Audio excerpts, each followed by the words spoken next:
"Uncles, please," Aaron said, his voice trembling but firm. "This is our home. My father built this house with his blood. You can't. Your father didn't leave any will. Do you think life is a movie? Now get out of here." Uncle Robert shouted from inside. Auntie Sarah's voice followed, sharp and bitter. "Senseless children. You better start learning to suffer like the rest of us. Your days of privilege are over." And just like that, the gate locked, and everywhere went silent. Only the sound of Lily's sniffles filled the air, and Grace's quiet whisper, "Aaron, where will we sleep?" This emotional Caribbean folktale talks about family betrayal and the consequences of greed, pride, and karma. A life of plenty. Everything in the Maxwell household ran like clockwork. From the clinking sound of the chef arranging breakfast trays in the kitchen to the laughter of children echoing through the hallways, the house felt alive. It wasn't just big, it was warm, intentional, and full of love. Aaron Maxwell, the first child and only son, was 15 and already taller than his mother. He was lean, sharp-eyed, and had the quiet confidence of someone who had never lacked anything in his life. His sisters, Lily and Grace, were 13 and 11. And even though they argued often about things like hairbrushes and who used the bathroom too long, they were close in a way only siblings who had known a peaceful home could be. Their father, Dr. Marcus Maxwell, was a man who made his money from shipping and logistics. He had multiple warehouses across the country and had recently expanded into real estate development. People respected him. When he entered a room, silence followed. He didn't talk too much, but when he spoke, he meant business. Their mother, Dr. Eleanor Maxwell, was a top financial executive. Everyone knew her face from billboards. Polished, brilliant, and elegant. But at home, she wasn't Dr. Eleanor. She was just Mummy, the woman who danced to old-school music while making smoothies in her satin robe, who never left for work without checking the kids' bags herself. She was the kind of mother that made her children a priority, even with her endless busy schedule. Mornings in the Maxwell home always had a rhythm. By 6:30 a.m., the children were up, uniforms laid out. A driver waited outside to take them to school. Aaron attended a top international boys' school, one of those with swimming pools, tablet-based learning, and school trips abroad. Lily and Grace were in a nearby elite girls' academy with neatly pressed blazers and Spanish classes twice a week. Weekends were for bonding. Saturday mornings meant pancakes and board games. Sunday evenings were for movies in their private home theater. Even with all their wealth, their parents didn't raise them to be spoiled. Phones were limited. Chores were assigned to each of them. Aaron cleaned the study. Lily helped the chef in the kitchen.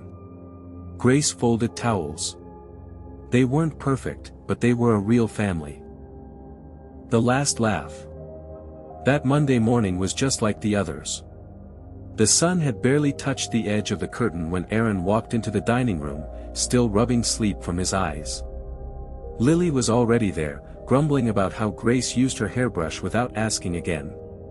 "Good morning, sleepyheads," their mother said, walking in with her laptop in hand.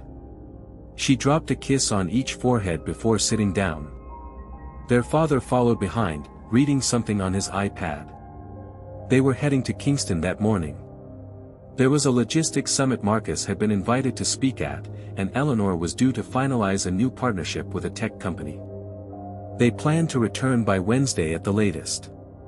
"Daddy, will you bring me that book I asked for?" Aaron said, biting into toast. "What book again?" his father teased. "The one with all those engineering designs?" Aaron reminded him. Marcus chuckled. "I'll bring two. One for you and one for your future bridge builder." Lily rolled her eyes. "You people will not give me a book to write my stories. It's science, science, science. The world is not just about science. I'll bring you a journal, sweetheart," their mother smiled. "A big one." And that was it.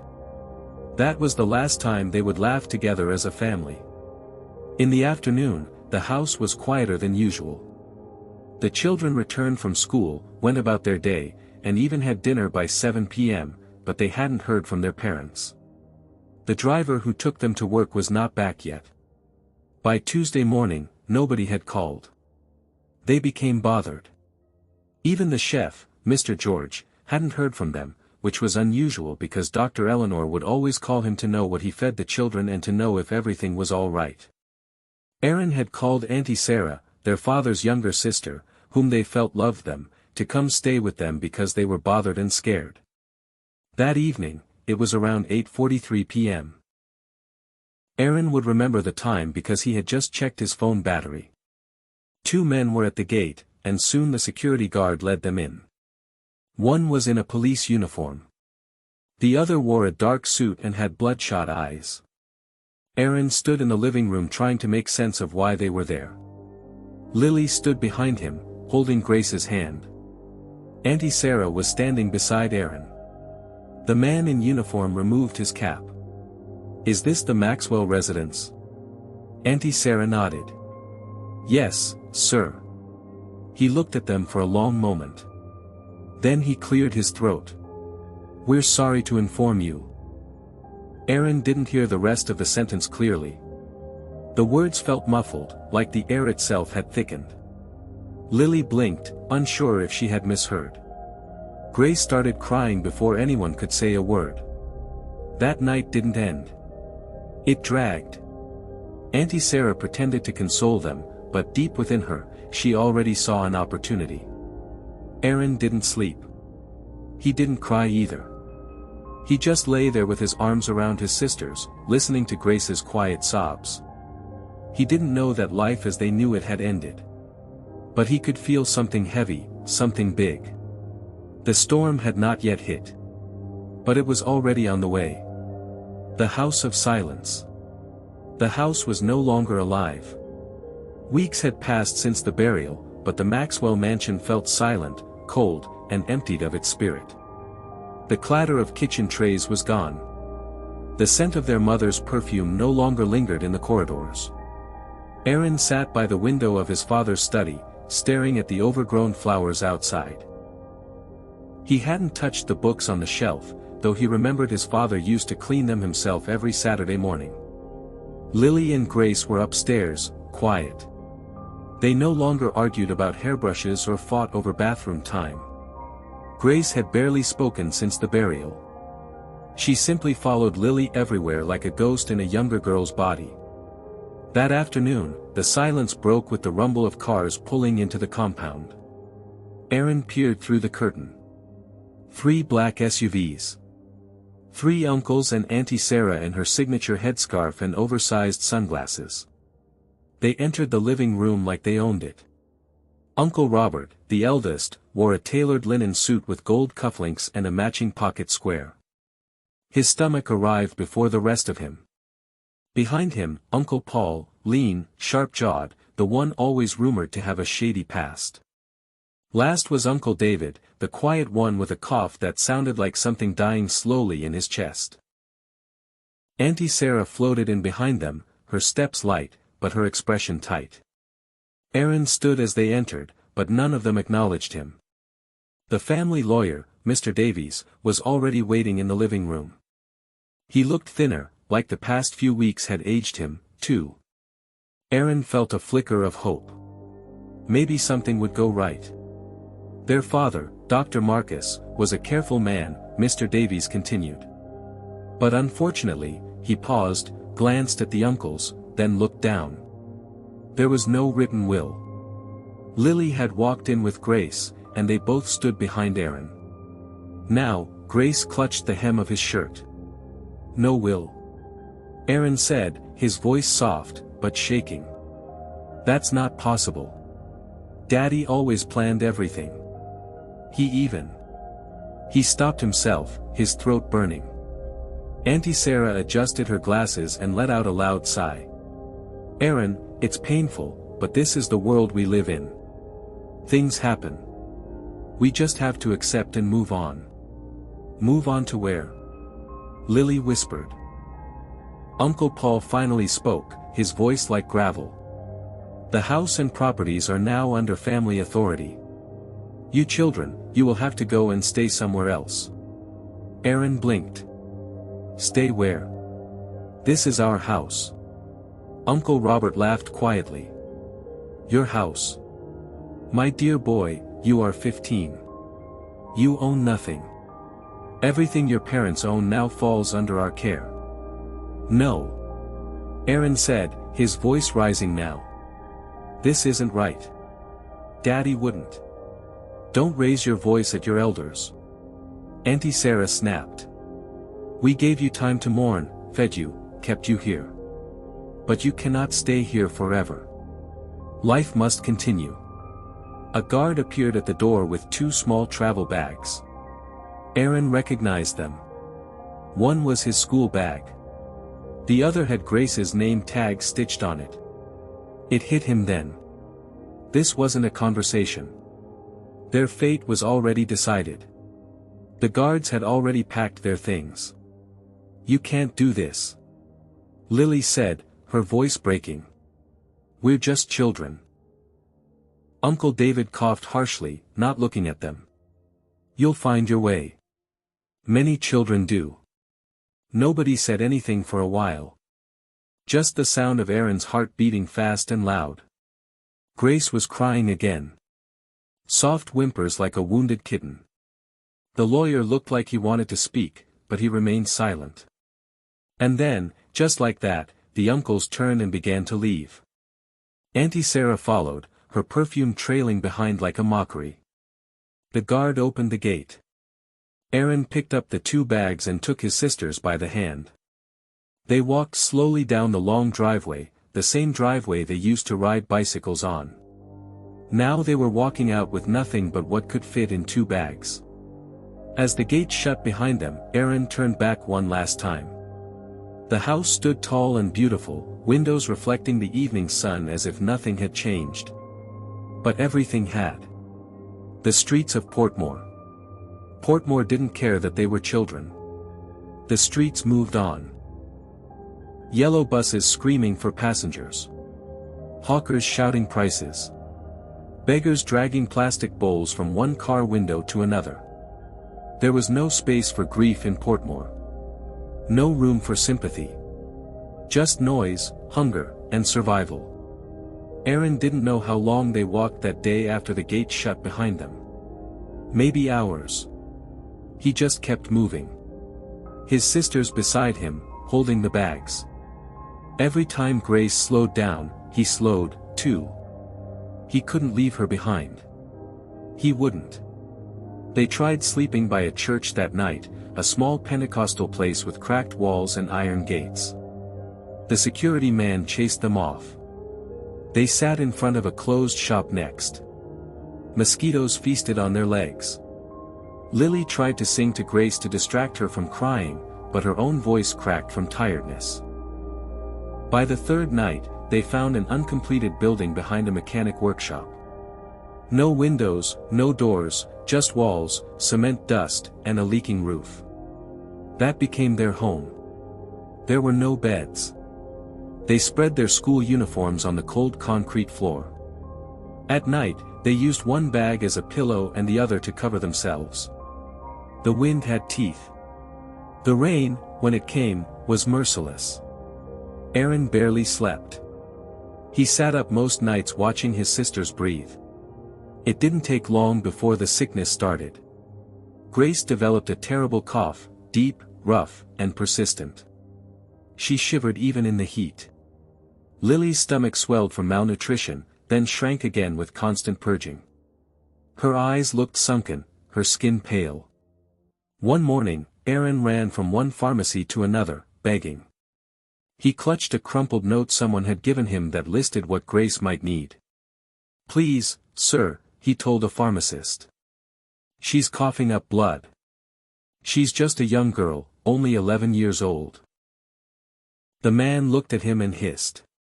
"Go and call your mother." "I don't have a mother," Aaron whispered. "Then go call your God." He left with nothing. He didn't cry that day. He just walked slowly, thinking, thinking of how a life that had once had everything, ACs in every room, smoothie blenders, a home theater, could vanish in one day. They stopped going to school because they could no longer afford it. Aaron remembered walking past his old school once. He saw some of his classmates coming out with backpacks and big laughter. One of them looked at him, frowning as if trying to place his face. Aaron walked away quickly. The humiliation cut deeper than the hunger. After a week of surviving on biscuit wrappers and rejected pastries from a kind roadside woman, Aaron made a decision. He would do what the other boys were doing. He would sell bottled water. He borrowed $1,000 from a fruit vendor who pitted them and promised to pay back double. That day he bought 2 bags of bottled water, one for himself, one for Lily. She didn't want to do it at first. "I'm not strong enough," she said. "You're strong enough to save Grace," Aaron told her. That shut her up. She stood beside him that day at the market square, clutching her bucket, eyes red with shame and sun. They ran after cars, shouting, "Water! Cold water! Buy for me!" Sometimes drivers shouted at them. Sometimes they were splashed with muddy water. Sometimes they were ignored like air. But sometimes, just sometimes, someone would buy. $50 here, $100 there. By evening, they had $1,300. Aaron used what he could to buy drugs for Grace. He crushed the tablets into water and fed her slowly, sitting on the cement floor of the uncompleted building. He didn't say anything that night. He just sat with her head on his lap, watching her sleep, praying in a language he didn't know if God still listened to. A glimmer of hope. The rain the next morning came like it had a score to settle. Their corner in the uncompleted building was soaked. Grace was curled up in the driest part, coughing again. Lily used her scarf to block a leaking hole in the wall, teeth clattering from cold. Aaron stood at the entrance, arms folded tightly across his chest, staring at the sky like he could fight it. That was when he saw the familiar face. Mr. George, their former chef. The man looked different now, leaner, darker, with tired eyes and a plastic bag in his hand. He paused as soon as he recognized Aaron. His mouth opened slightly. "Jesus! Aaron!" Aaron didn't move. He didn't know if he should hide or hug him. Mr. George stepped forward slowly, eyes scanning the space, the children, the wet clothes, the buckets, the empty drug packets. "I've been looking for you people," he said quietly. "I heard what your uncles did. I swear I've not been able to sleep since then." Aaron swallowed hard. "They said there was no will." Mr. George clenched his jaw. "Lies. They're all lying. But this life, what goes around comes around." He looked down for a long time, then said, "I don't have much, but you can come stay with me and my wife. It's just a small flat.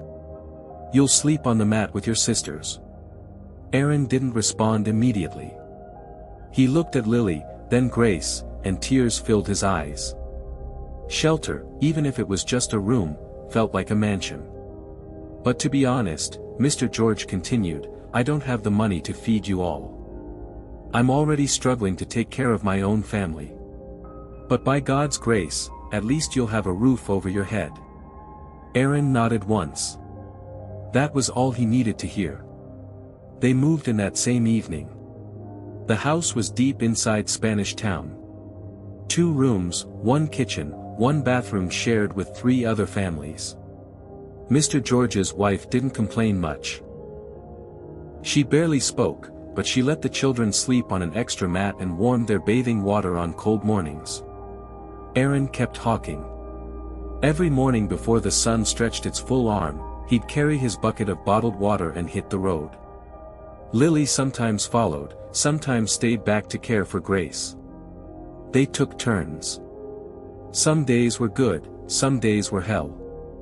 One morning, a bus conductor slapped Lily for brushing past his bus. Another day, Aaron was chased off by older boys who thought he was stealing customers. But they survived, and slowly they began to rise. Building an empire. 3 years passed so quickly. One Monday evening, Aaron stood behind his own small wooden stall, wiping the sweat off his face. 2 iron racks held packs of bottled water stacked in rows. On the other side, crates of soft drinks, cola, lemonade, ginger beer. He now bought wholesale and sold to other hawkers. Sometimes he made up to $10,000 in profit on a good day. He was just 18. He had no childhood left. The street had swallowed it whole. But he was building something. Brick by brick. Suffering by suffering. Behind the stall, Lily was helping him write numbers into a black notebook. Her handwriting neat and sharp. "There's $2,800 left from today's supply," she said, handing him the book. He nodded. "We will restock tomorrow." Lily and Grace were both back in school now, a public secondary school down the street. It wasn't fancy, but it was something. He paid their fees term by term, never late. They had moved out from Mr. George's house and now lived in a self-contained apartment where they managed themselves. Lily and Grace still argued about homework. They fought over bathroom time again. And every morning before school, they hugged Aaron and said, "Thank you." He never responded. He just waved them off and went back to his stall.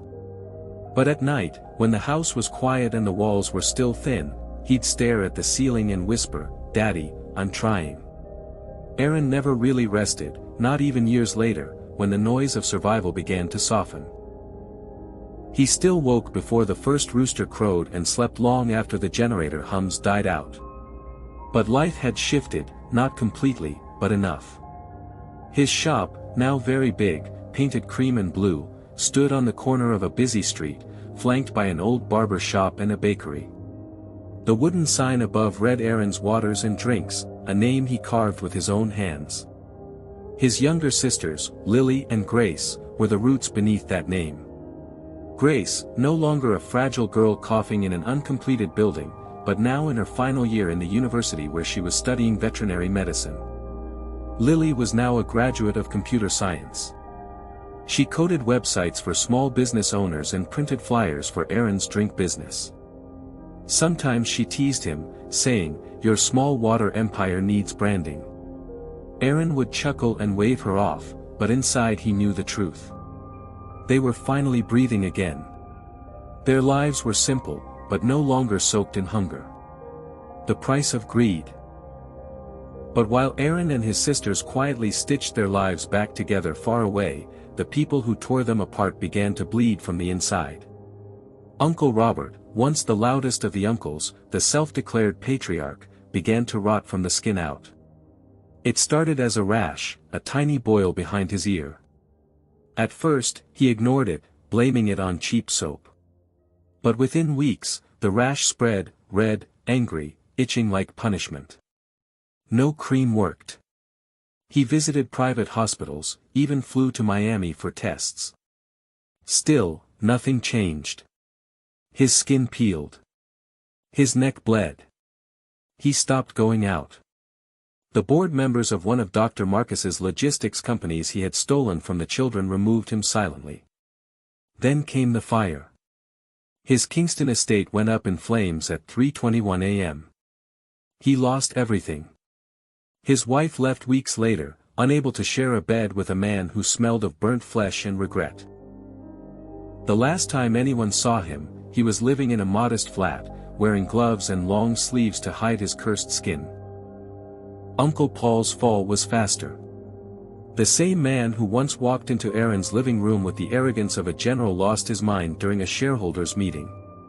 Witnesses said he stood up mid-presentation and began shouting, "The children, the land is bleeding.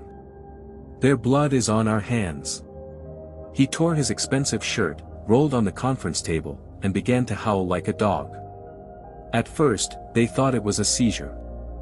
Then madness revealed itself. They sedated him, sent him to a private psychiatric hospital, but he escaped.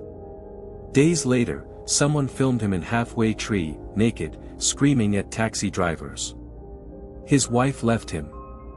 By the end of that year, Paul was living under a bridge in Ocho Rios, sleeping beside gutter water, eating crumbs handed out by apprentices.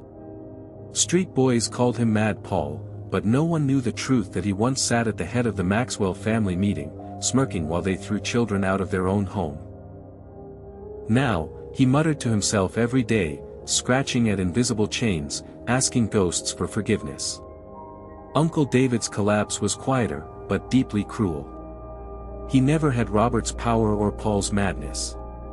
His weapon was silence, the kind that lets evil happen without lifting a finger. And for that, karma reserved a slow torment. His son, Michael, got arrested for internet fraud, disgracing the family on national news. David spent over $15 million trying to bribe the police, but nothing worked. Michael was sentenced to 2 years in prison. Around the same time, David's business partner disappeared with $500 million from their joint account. He filed reports. Nothing came out of it. He developed high blood pressure, then diabetes, then a limp that never healed. His wife packed her things one night and left a note: "I married a coward who watched children suffer. This is your reward." He now sold car mirrors and wipers in the market, sitting on a plastic stool, coughing into a rag. When it rained, he covered himself with an umbrella someone had forgotten in his stall years ago. Auntie Sarah suffered the worst fate. People ran from her because she stank. No one could sit even a short distance from her. She tried to get medical help, but nothing worked. Her family abandoned her. Today, she lives alone in shame and agony. Truth revealed. Mr. Davies hadn't known peace in over a decade. Every time he closed his eyes, he saw their faces, 3 children, confused and scared, standing in a living room that used to smell of wealth and safety. He saw Aaron frozen like a statue, Lily holding Grace's hand, and himself standing beside men who should have protected them, but instead robbed them. His life since then had unraveled slowly. His clients stopped coming. His son, once brilliant and full of promise, dropped out of university after a scandal involving hard drugs and stolen phones. His wife, embarrassed and bitter, moved out with their last daughter and began selling clothes in Mandeville to survive. He developed a cough that wouldn't go. Doctors couldn't explain it. No test revealed anything. But Davies knew it was guilt, thick, heavy guilt that sat on his chest and refused to move. He became obsessed with finding Aaron and his sisters, like a man who had wronged God and now needed to walk to Calvary himself. He visited their old estate. He asked street hawkers. He even checked the Portmore school register for any mention of a Maxwell child enrolled by scholarship. The city was too big, too loud, and too fast. Years passed. The shame only deepened until one afternoon, a young woman's voice echoed from a radio interview he randomly heard inside a taxi. "My name is Lily Maxwell. I was raised by my brother Aaron on the streets of Portmore." His heart stopped. He asked the taxi driver to stop mid-road, scribbled the station name, and the next day he found her image online. She was hosting a tech conference. Her face sharper now, older but still familiar, and smiled beneath the headline, "Street Girl Turned Software Engineer Changing Lives." He fell into his chair and wept. The next day, he arrived at their compound. He arrived in shame, sweat pouring from his shirt as he climbed the steps to their modest but beautiful home in Maypen. The gate was painted sky blue. There were potted plants along the fence. Laughter spilled out from an upstairs balcony. Aaron was seated outside sipping water from a glass cup. Aaron had grown broad-shouldered, neatly dressed, beard trimmed low. Davies stopped in his tracks. Lily came out next, holding a tablet, giving instructions over the phone. Grace was just seated beside Aaron, looking graceful. Mr. Davies felt like he didn't belong in this scene, like a ghost interrupting a new story. Aaron spotted him and stood up slowly and angrily. "What are you doing here?" Aaron said flatly. The man dropped to his knees. "Your father," he stammered, "he wrote a will. He left everything to you."